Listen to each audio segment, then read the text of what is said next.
Hey, and welcome back. In this lesson, we're going to go over how to change the product side, upload an image, and format the image to fit within the parameters of the shirt. So to go over how to change the product side, we're going to go to the third tab down, click Change Product Side. What we have here are two windows. We have the full front right here and the full back. We're currently on the full front, but we're going to concentrate the logo onto the back of the shirt. So we're going to go ahead and click this, and this will upload the back of the shirt for us. Moving on to the next step, we're going to go to the Upload Image tab.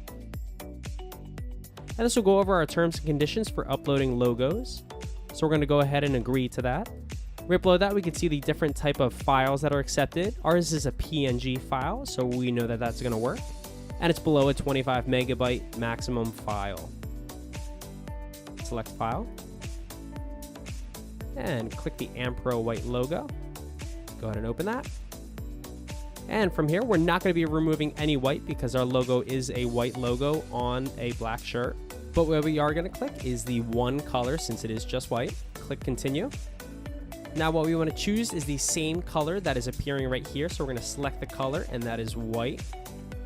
And click Continue. So as you can see, our logo is appearing perfectly on here.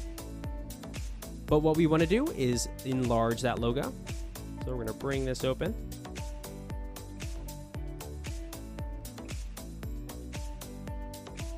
As you can see, if we were to open it too large, it'll cut off the rest of the logo. But we're going to open that just right to the edges and bring the logo up towards the center of the back. And there we have it.